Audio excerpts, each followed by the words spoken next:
The photograph wasn't just ink and paper. It was a scream trapped in silver and shadow. I remember the moment I saw her, pale face pressed to the glass, eyes wide with terror, mouth frozen mid-plea. For 100 years, no one heard her. But now I can't unsee it. Every creak of this old house, every whisper of wind against the window, it feels like she's still here, begging me to uncover what was buried with her. The autumn sunlight slanted across the quiet streets of Cedar Rapids, Iowa, as Clara Jensen balanced a stack of boxes on her hip and nudged open the creaking door to her late grandmother's house. The old Victorian stood like a weary sentinel, its once bright paint dulled to gray, its windows staring blankly at the world as though they had witnessed too much. Clara had inherited the house along with decades of family memorabilia, and though she felt honored, the sheer weight of it all was overwhelming. Dust tickled her throat as she set the boxes down in the dining room, sunlight catching on particles that swirled lazily in the air like forgotten memories, refusing to settle. She told herself she would take it slow, one box at a time. But the truth was she wanted answers about the family legacy her grandmother had guarded so fiercely. She began carefully, sorting photographs, letters, and brittle documents into neat piles, her librarian's training guiding her through the chaos with methodical precision. One photograph stopped her almost immediately. A formal family portrait mounted on a stiff cardboard backing, its sepia tones faded, but still sharp enough to reveal the Hargrave family as they had stood in 1915. There was Edmund Hargrave, stiff-backed and commanding in a dark suit, his wife Lillian at his side, their 3 children positioned between them with dutiful solemnity. Behind them loomed their stately Victorian home, its wraparound porch perfectly swept, its gardens immaculate, its symmetry almost oppressive in its perfection. Clara studied it the way she always studied such images, counting faces, noting posture, cataloging details for context. Nothing seemed unusual at first glance. It was exactly the kind of portrait families of means would commission to showcase respectability and prosperity. Hours passed as she continued sorting the collection, her hands smudged with dust, her head light from the smell of aged paper.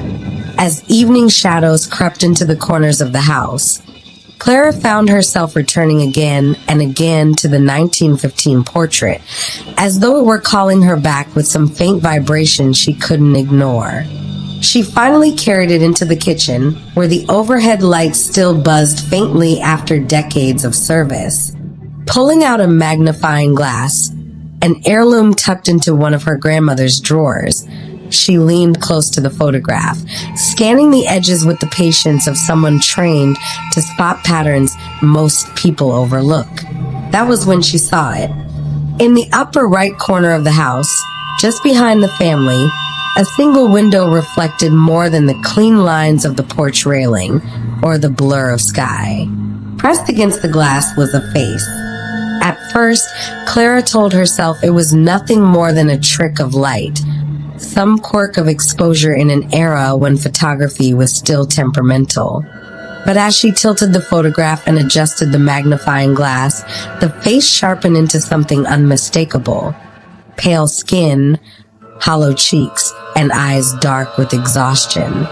The mouth was parted slightly, lips drawn as if caught in the moment of pleading. It was not curiosity written across those features, it was terror. Clara felt her stomach turn cold. She had spent years combing through archival photographs, and never had she seen something that unsettled her so completely. Her fingers trembled as she lowered the magnifying glass, her breath shallow in the dim kitchen. She told herself she was imagining it, that fatigue and dim light had warped her perception, but when she looked again, the figure in the window was still there, frozen, eternal, desperate. The Hargraves posed proudly in front of their home, But inside, just beyond the glass, someone else had been watching, someone not meant to be remembered. The thought gnawed at her. Who was she? Why had no one mentioned another figure? Clara forced herself to set the photograph aside and resume her sorting, but every paper she touched blurred. Every object felt irrelevant compared to that hidden face. Hours later, long past midnight, she carried the portrait upstairs with her, unable to let it go. She placed it on the nightstand and lay in bed staring at it in the dim glow of the streetlight filtering through the curtains. The face seemed sharper in the half-light, as though the girl— yes, Clara could now tell it was a young woman, no older than her early 20s, was pressing her presence against the veil of time, insisting not to be ignored. By morning, Clara was no longer able to dismiss it as a trick. She set up her laptop on the kitchen table, scanned the photograph at the highest resolution her equipment would allow, and began digitally enhancing it. Every adjustment of contrast and brightness brought the hidden figure into greater clarity. She could see strands of dark hair framing the gaunt face, the faint curve of shoulders pressed forward as if she were leaning against the window itself. Clara leaned back in her chair, heart hammering because there was no longer any doubt. This was no reflection, no shadow artifact. This was a human being captured by accident or fate in the middle of a family portrait. The ordinary had become extraordinary and terrifying. Clara tried to rationalize. Perhaps it was a servant. Perhaps the Hargraves had invited her into the home, and she had simply been caught in the photograph by coincidence. But even as she thought it, Clara knew the expression didn't match that explanation. It was fear she was seeing, not curiosity, not accident. Fear that reached across a century and still had the power to chill the blood of anyone who looked closely enough. She rose and paced the kitchen, her footsteps echoing against the linoleum, her nerves thrumming with equal parts dread and determination. She had always believed photographs were more than just images. They were historical evidence, fragments of truth trapped in chemical layers of silver and paper. Now, staring at the face no one was meant to notice, Clara realized she was holding not just a relic of her family's past, but perhaps a clue to something much darker. And once seen, it could never be unseen. Clara told herself she would put the photograph away, tuck it neatly into an archival sleeve, and let it rest alongside the other family heirlooms where it belonged. But the moment she slid it into a folder and placed it on the shelf, her mind itched with unease, like a splinter pressing against tender skin.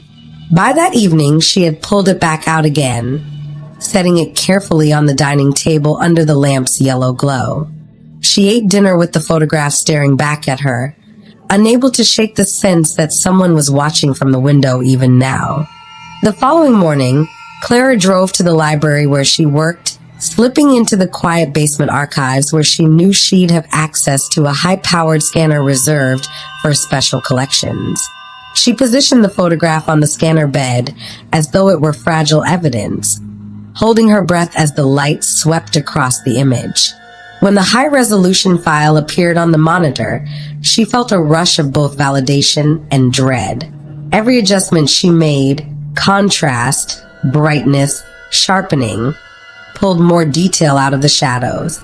The face in the window grew sharper, the dark eyes more defined, the pleading curve of the lips more undeniable. What had once been a ghost of an impression was now a portrait within a portrait.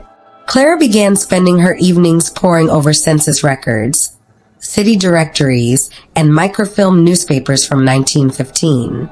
She searched for any reference to the Hargrave household, births, marriages, scandals, anything that could explain the girl in the window.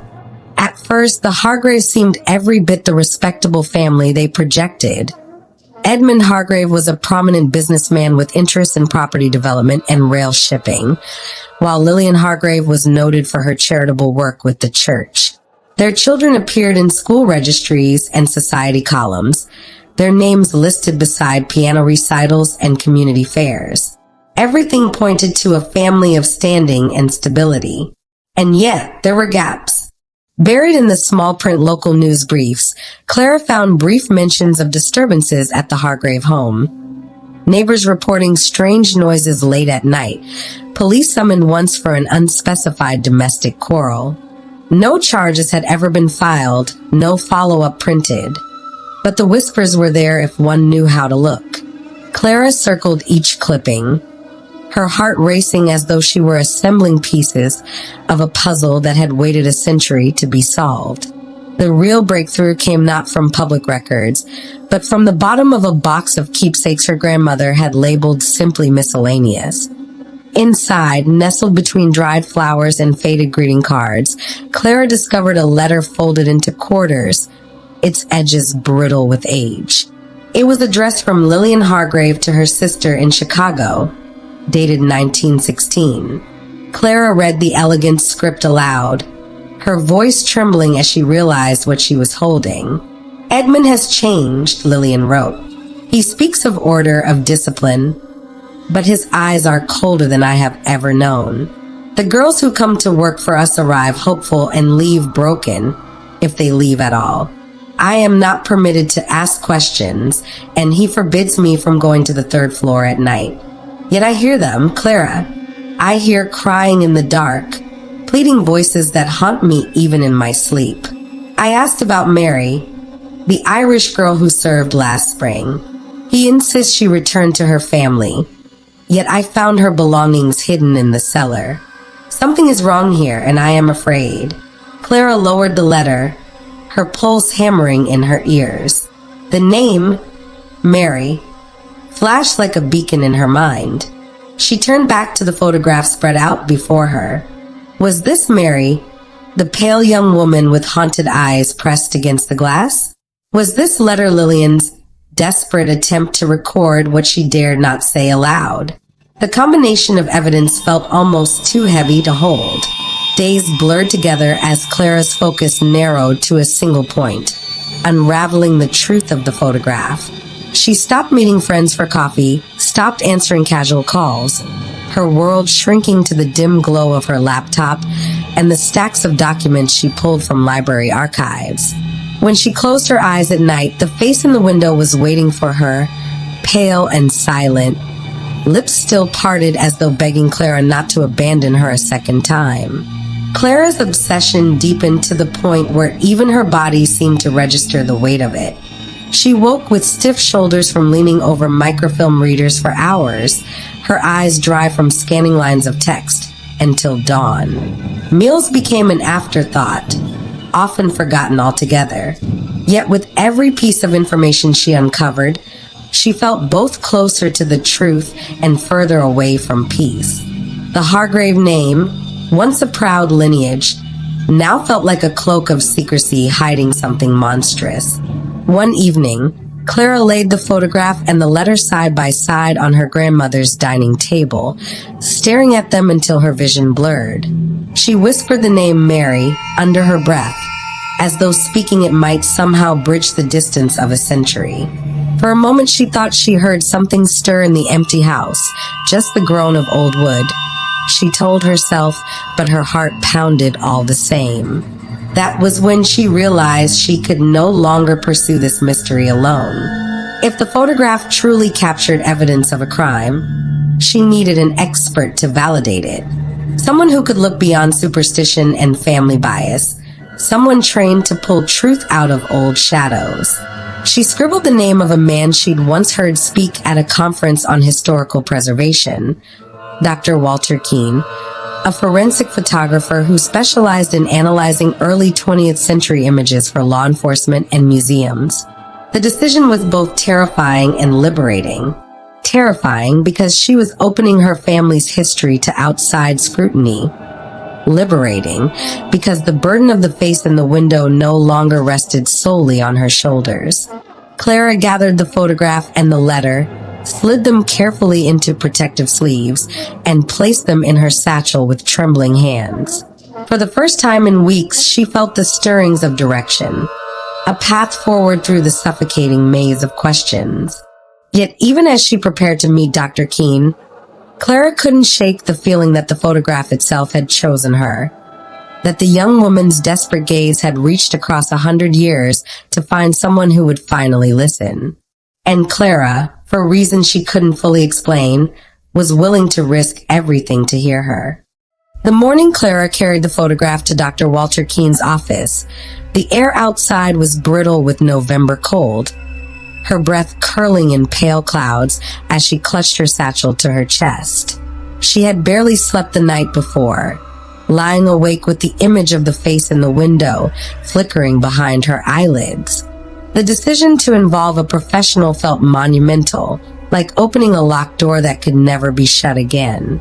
Dr. Keene's office was on the second floor of a narrow brick building in downtown Cedar Rapids. Its windows lined with faded blinds, the sign reading forensic photography and historical imaging analysis. Inside, the smell of chemical cleaner and aged paper mingled, reminding Clara of both a laboratory and a library.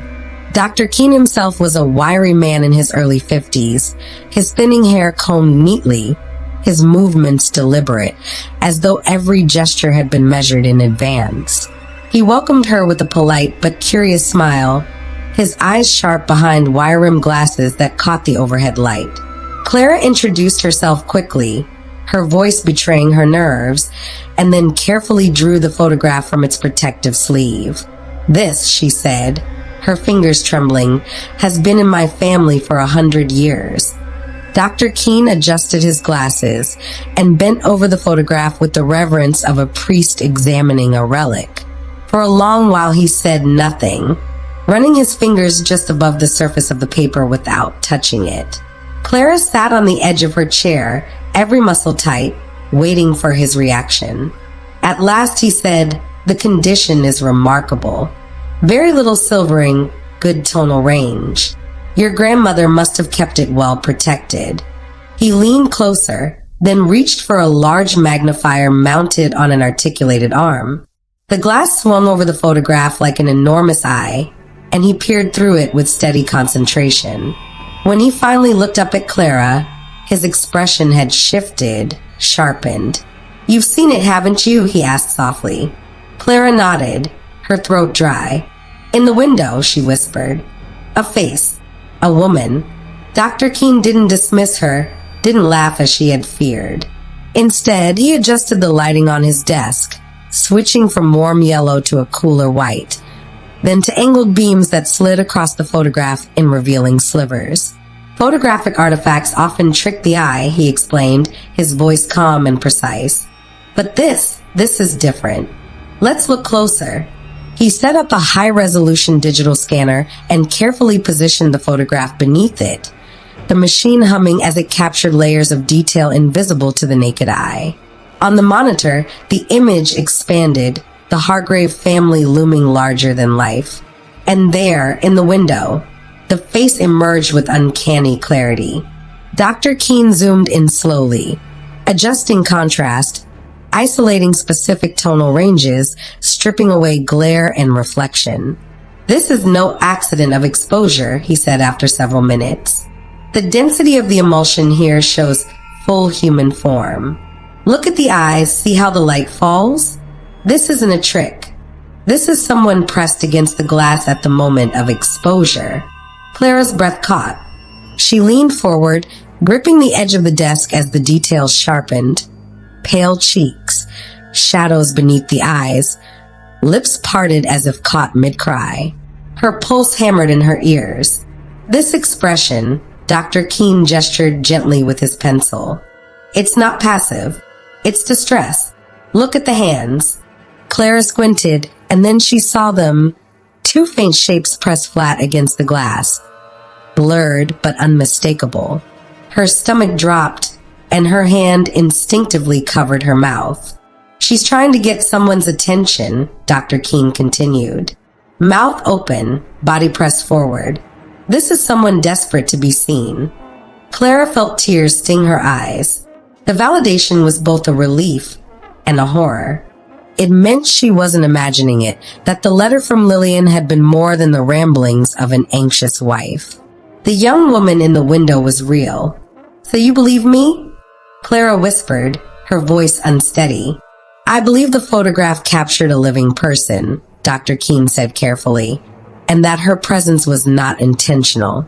Whoever she was not meant to be included in this portrait. That makes this significant, possibly even evidence of something criminal." He leaned back, folding his arms, studying Clara with a gaze that weighed more than words. "The question is, what do you plan to do with this?" Clara swallowed hard. "I need to know who she was. I need to know what happened to her." Dr. Keene nodded slowly, as if he had expected no other answer. "Then you'll need more than me. You'll need law enforcement. Historical crimes are difficult, but not impossible. If the family name is involved, this could stir attention." He hesitated before adding, "Be prepared, Ms. Jensen. Once you open this door, the truth may not be what you want it to be." Clara felt the words land heavy in her chest, but there was no turning back. The girl's face, captured in chemical permanence, demanded recognition. Silence was no longer an option. She gathered the photograph back into its sleeve, her hand steady despite the storm in her chest. "Then I'll open it," she said quietly. "Whatever it takes." By the time she left Dr. Keene's office, the sun had dipped low, staining the streets in long amber shadows. The city bustled around her, ordinary and unaware. But Clara felt as though the ground beneath her feet had shifted. She carried with her not just an old family photograph, but professional confirmation that it held a secret waiting to be unraveled. That night, back in her grandmother's house, Clara sat in the silence of the dining room, the photograph between her hands. The face in the window seemed clearer than ever, the young woman's eyes fixed on her with unbearable intensity. Clara whispered into the dim light, "I see you." And for the first time, she felt the weight of obligation settle on her shoulders, a responsibility she could not abandon. She picked up her phone and dialed the number Dr. Keene had scribbled on a slip of paper. Detective Maria Alvarez, Cold Case Division. Detective Maria Alvarez had heard her share of improbable stories. Family legends spun into mysteries. Urban myths tangled with half-truths, but there was something in Clara's trembling voice that made her pause before dismissing this case outright. When Clara placed the century-old photograph and the letter from Lillian Hargrave on her desk, Alvarez leaned forward with the practiced skepticism of a veteran investigator, but the moment her eyes landed on the window figure, her posture shifted ever so slightly. She asked few questions at first, letting Clara recount her weeks of research, her sleepless nights, her conviction that the girl in the window was not just a forgotten servant, but a silenced victim. Alvarez tapped her pen against the desk, lips pressed thin. "Photographs don't lie," she said finally, "but they don't tell the whole story either. If we're going to look into this, we'll need evidence. Something beneath the soil, not just paper." That was how Clara found herself standing in the cold December wind, bundled in her grandmother's wool coat, watching a ground-penetrating radar unit roll slowly across the asphalt of what was now an apartment complex parking lot. The original Hargrave mansion had been demolished in the 1960s, replaced by a modest block of rental units. The current property owners, intrigued by the prospect of history beneath their foundations, granted permission for the survey. Technicians in neon vests moved with deliberate care, tracing tight grids over the pavement and the small patch of lawn where, according to century-old blueprints, the Hargrave garden had once flourished. Clara's breath clouded in the air as she clutched her satchel, the photograph inside like a relic demanding justice. Hours passed with only the hum of equipment and the shuffle of boots against frozen ground, until one of the technicians waved Alvarez over. Clara strained to hear their muted conversation, but she caught the words that made her pulse spike. Anomalies, disturbances, consistent with burials. Alvarez turned toward her with a look that was both grim and confirming. "We've got something," she said.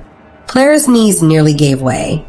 The following week, forensic anthropologists arrived with tents, tarps, and excavation tools, transforming the quiet parking lot into the site of a grim archaeological dig. Clara stood behind the cordon tape, her heart pounding as shovels scraped and brushes swept. The earth yielded reluctantly, but by the third day, human bones emerged from the soil, delicate, pale against the dark dirt, their arrangement unmistakably human. A hush fell over the site as workers gathered. Clara pressed her fist against her mouth, her stomach churning. She whispered Mary without meaning to, though no one around her knew why. As the days unfolded, 4 distinct graves were uncovered, each containing the skeletal remains of a young woman. They had been buried shallowly, hastily, with no markers, no coffins, just soil covering the silence of their stories. Personal effects were found with them. A rosary tangled in the ribcage of one, a broken locket clutched in another's skeletal hand, fragments of fabric that time had not entirely claimed. Clara watched as each item was lifted carefully into evidence bags, her chest tightening with the knowledge that these objects had once been cherished, once been the last possessions of living, breathing women who had never been meant to disappear. The forensic team's preliminary analysis confirmed Clara's worst fears. Each skeleton bore signs of trauma, fractures in ribs and skulls, evidence of blunt force repeated over time. These were not deaths of natural causes. These were young women subjected to violence, their final resting place chosen not with reverence, but with concealment. Detective Alvarez's face hardened as she spoke to reporters gathered at the edge of the site. "We are treating this as the discovery of multiple homicide victims dating back to the early 20th century. Though time has passed, justice has no expiration date." Clara felt the weight of the media attention crash upon her like a storm. Headlines splashed across local papers. Family photo uncovers century-old crime scene. Neighbors stopped her in the grocery store, whispering questions, offering condolences. Some looked at her with sympathy, others with suspicion, as though her bloodline carried the stain of Edmund Hargrave's sins. She couldn't sleep, lying awake in her grandmother's house listening to the whisper of wind against the shutters, wondering if the spirits of those lost girls lingered still, waiting for someone to finally bear witness. Dr. Sarah Lang, a forensic anthropologist from the University of Iowa, became Clara's reluctant anchor in the chaos. With calm, measured words, she explained that bones could speak even after a century. They could reveal age, sex, cause of death, even origins through isotopic analysis. "These women were young," she said gently, brushing soil from a clavicle with a soft paintbrush. "Teenagers, early 20s. Immigrant stock, most likely. Their bones carry the scars of hard labor and of violence." Clara stood beside her, shivering, not from the cold, but from the enormity of what had been hidden beneath the ground she now walked on. Letters and trinkets recovered from the graves were painstakingly preserved, many written in Irish, Italian, and Polish. One letter, smudged but legible, read in halting Italian, the man promised safety. "We are not allowed to leave. If I never return, tell my family I tried to be strong." Clara's throat closed as she read the words aloud. It was no longer just a face in a window, no longer just an eerie accident frozen in silver nitrate. It was a chorus of voices silenced for generations. At night, when she returned to her grandmother's house, Clara would sit at the dining table, photograph before her, and stare at the window. Now she no longer saw just one woman, but many shadows of Mary, Sophia, Anna, and the unnamed others whose bones had risen from the earth. The house seemed to breathe around her, its creaks and sighs like whispers of secrets long buried. Sometimes she thought she heard faint crying drifting down the hallway, and though she told herself it was only her imagination, she left the lights burning until dawn. Detective Alvarez warned her to prepare for more revelations. Historical records were being re-examined, parish registers scoured, immigration manifests cross-checked. The Hargrave name, once spoken with reverence in the community, was now paired with words like predator and exploiter. The family portrait, once intended as a symbol of pride, had become damning evidence. A photograph that betrayed a crime Edmund Hargrave had spent his life concealing. For Clara, there was no escape. The obsession that had begun with a magnifying glass now tethered her to the voices of the dead, demanding she carry their stories into the light. She had wanted to understand her family's past, but what she had uncovered was darker than anything she could have imagined. And deep down, she knew this was only the beginning. The news spread faster than Clara could brace herself. What had begun as her private discovery now lived on every local channel and across online headlines. Century-old family secrets unearthed. Graves found beneath former Hargrave estate. Reporters gathered outside her grandmother's house, their cameras glaring like accusatory eyes, their questions fired in rapid succession. How does it feel to know your ancestor may have been responsible? Do you believe the girl in the window was Mary Doyle? What are you going to do now? Clara shut her door against them, her heart pounding, her privacy dissolving in the glare of collective fascination. Detective Maria Alvarez tried to shield her as best she could, but the case had grown beyond anyone's control. The bones had been removed from the ground, cataloged with the precision of archaeology, and laid out in university labs for analysis. Forensic anthropologists confirmed what Clara already suspected. The victims were all young women, immigrant laborers lured by promises of opportunity, only to vanish into silence. Each bore the marks of violence, fractured ribs, skull trauma, evidence of long-term abuse. Edmund Hargrave, once celebrated as a man of influence, now stood revealed as a predator cloaked in wealth and respectability. Clara was invited to sit in on the briefings, though she wasn't sure if she was there as a witness, a descendant, or simply as the person who had pulled the thread that unraveled the silence. She listened as experts spoke of isotope analysis linking the women to regions in Ireland, southern Italy, and rural Poland. She sat still as genealogists explained how DNA from the remains could be matched to descendants still living across the world.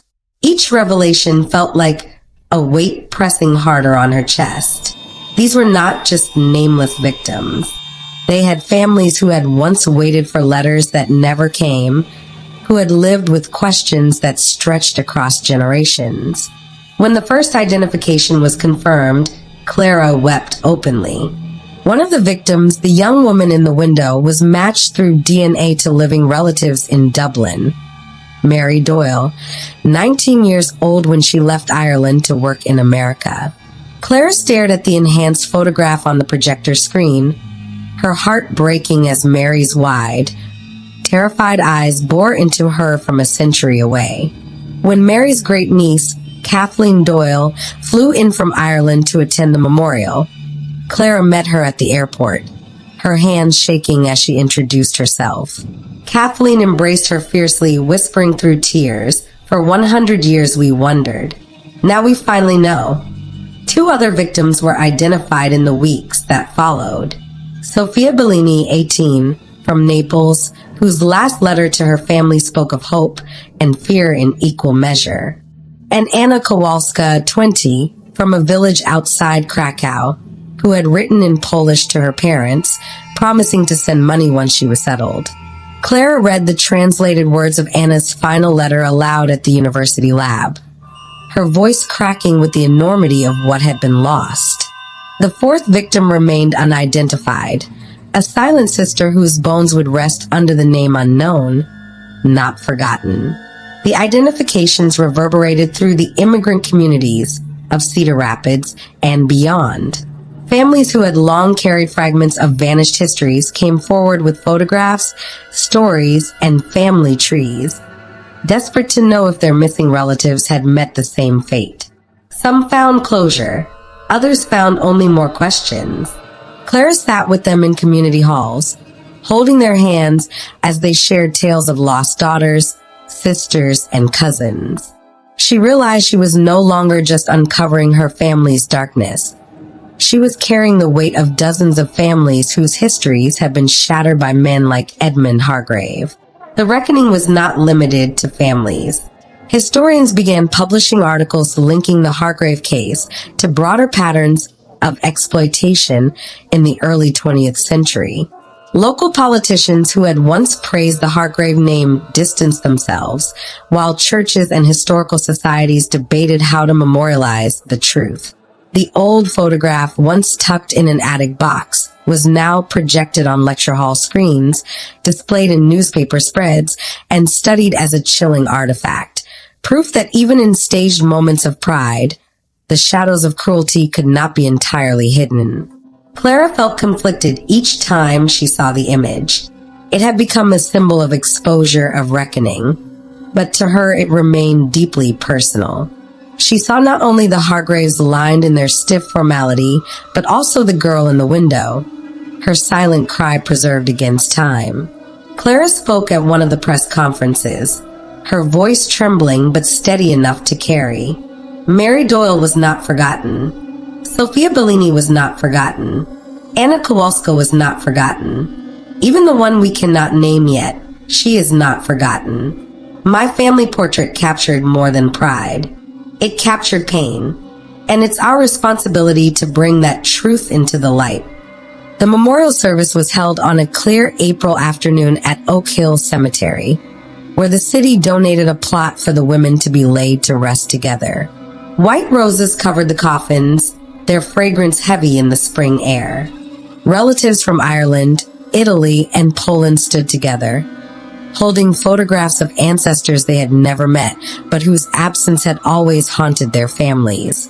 Clara stood at the front, the silver locket of her grandmother around her neck, clutching it like a lifeline. The priest spoke of justice delayed, but not denied, and when the soil was finally placed over the coffins, Clara thought she felt the ground release a century of silence. In the days that followed, Clara became the unwilling face of the reckoning. Her name appeared in articles across the Midwest, sometimes framed as a heroine, sometimes as the bearer of shameful family secrets. She resisted both labels, insisting she was neither. Only a woman who had looked too closely at a photograph and refused to look away. Yet deep inside, she knew something had shifted irrevocably. She could no longer return to the quiet life of sorting archives and guiding library patrons. The past had chosen her, and now it demanded something more. The reckoning had begun not only for the Hargraves, but for a community forced to confront the hidden crimes woven into its foundations. And Clara, standing at the center of it all, realized she had only one choice: to keep going. The spring of 2016 brought a strange quiet to Cedar Rapids. The media trucks had rolled away. The excavation site was covered once more, and the apartment complex that stood where the Hargrave mansion had once loomed returned to its ordinary rhythms of children playing and neighbors coming home from work. Yet for Clara Jensen, the silence was not an ending. It was the beginning of something else, something larger than she had ever imagined when she first lifted that sepia-tone portrait from a dusty box. She could not forget the memorial service, the way Kathleen Doyle had pressed her hand into hers, whispering, "She is at peace now." She could not forget the letters recovered from the soil, voices from Italy and Poland, voices that had traveled across oceans only to end in whispers beneath foreign ground. Most of all, she could not forget the photograph itself. The way Mary Doyle's terrified face had reached across a century to force itself into the present. Clara understood then that her responsibility did not end with identifying the victims. The photograph had chosen her as its witness, and witnesses carry burdens that last beyond headlines. The first step was creating a foundation, Clara used the modest inheritance from her grandmother to establish the Mary Doyle Foundation, dedicated to uncovering lost stories of immigrant women who vanished in early 20th century America.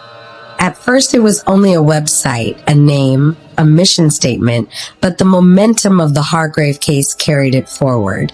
Families from across the country contacted her, sharing rumors of great-aunts who disappeared, of servants who never wrote home, of women whose trails ended abruptly in census records. Historians volunteered their time. Forensic anthropologists offered expertise, and genealogists lent their tools. Clara, once a quiet librarian, now stood at the helm of a movement she had never expected to lead. Detective Maria Alvarez, though cautious at first, became one of her strongest allies. She spoke at conferences, telling law enforcement officers that justice has no statute of limitations. Bones don't forget, she would say, her voice steady. Photographs don't lie. Sometimes the past just waits for us to be ready to listen. Alvarez retired the following year, but she remained in touch with Clara, guiding her through the complexities of advocacy work and warning her of the emotional toll it would inevitably demand. The Hargrave photograph itself was donated to the Cedar Rapids Historical Society, displayed in a glass case under careful lighting. Visitors leaned in close, whispering when they saw the pale face in the window. Some recoiled, others lingered, unable to pull their gaze away. The exhibition was titled Silent Witness, The Forgotten Women of the Hargrave Estate. School children walked through on field trips. Historians brought students, and families traveled from out of state to see with their own eyes the photograph that had forced the past into the light. Clara visited often, standing quietly in the corner, watching strangers grapple with the same shock that had once taken her breath away. But the legacy did not end in Cedar Rapids. Universities began combing their archives for overlooked evidence. Historical societies launched projects to review photographs with new scrutiny, asking what or who might be hiding at the edges of staged family portraits. Forensic experts developed training programs to help police departments recognize and pursue historical crimes. And Clara found herself traveling to speak at conferences, her voice trembling but resolute as she told audiences.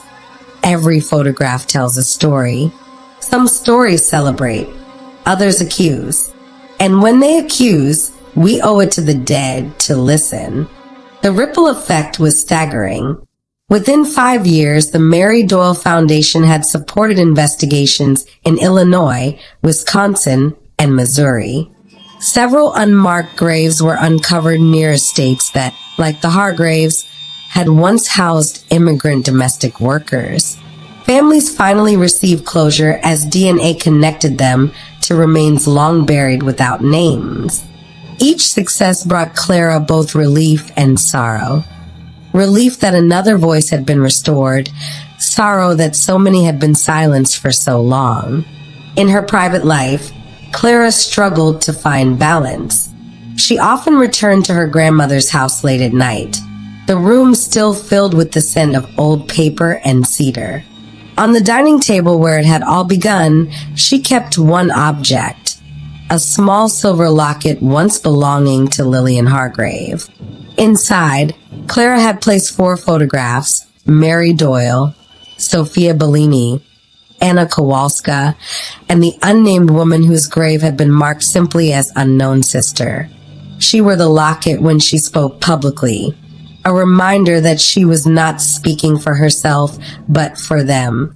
Every April, on the anniversary of the excavation's first discovery, Clara visited the memorial plaque installed near the entrance of the apartment complex. It read, "In memory of Mary Doyle, Sophia Bellini, Anna Kowalska, and their unnamed sister, victims of exploitation and violence, they are remembered and honored."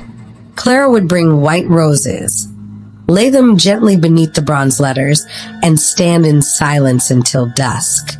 Some years she was joined by descendants who traveled from abroad. Other years she stood alone. But always she felt their presence, fragile, resolute, insistent. As the years passed, Clara came to understand that legacy is not about pride or shame. It is about truth. Her family name, once polished with respectability, now bore the shadow of Edmund Hargrave's cruelty. But in confronting that truth, she also carved a new legacy, one of remembrance, of justice, of giving voice to those who had been erased. She told herself often that she was not erasing the past, but correcting it, giving it shape and clarity that had been denied for too long. In one interview, a reporter asked her if she regretted ever opening that box in 2015, if she wished she had left the photograph buried in dust and silence. Clara paused for a long time before answering. Then she said softly, "If I hadn't seen her face, if I had turned away, those women would still be forgotten. Their silence would still be buried under concrete. But now they live again in memory, in story, in truth. That is worth every sleepless night."